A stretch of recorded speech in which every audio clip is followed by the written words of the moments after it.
I also want to compliment you for holding the hearing with the Senate and for laying the foundation for what we heard from some of our colleagues, and Senator Wyden in particular, about this being an important foundation for tax reform for economic growth. And I think we've heard some from our panelists about the negative implications of the preference for debt financing and equalizing the treatment between debt and equity.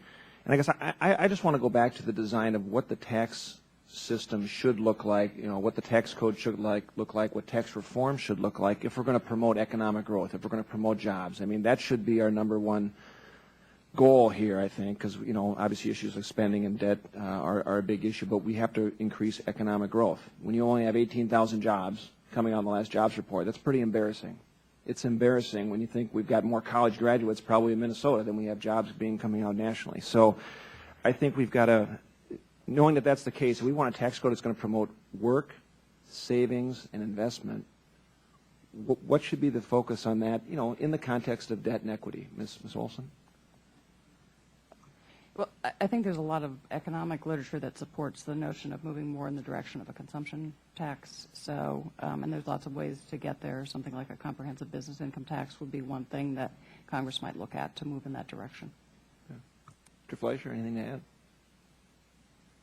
I largely agree with that. I mean, I think the basic principles of what we're aiming for, I think a lot of us agree on, that broad-based lower rates are the place to start, and to try and reduce the distortions in the code that lead not only to a reduction in tax revenue, but an incentive to engage in wasteful tax planning that from a long-term economic perspective is not encouraging long-term growth. Right. And we've had a lot of, I think, comments from the panelists, too, about lowering the rate, broadening the base, and in the context of helping small businesses, too. Please share if there's any thoughts on that, because that's a driver of the economy, is the small business economy.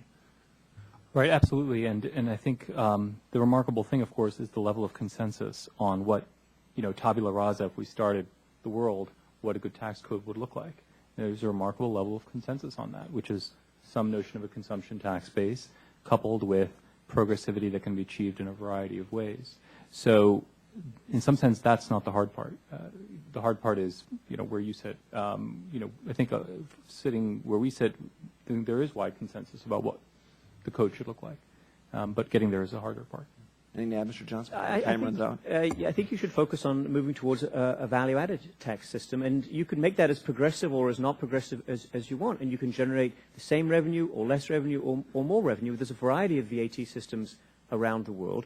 The U.S. system taxing income is always going to get in the way of your goals. You want to promote work, savings, and investment. Well, anything that's primarily or as much income tax based as our system is not going to do that.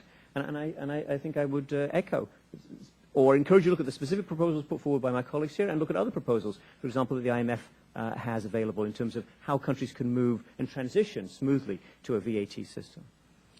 All right, thank you.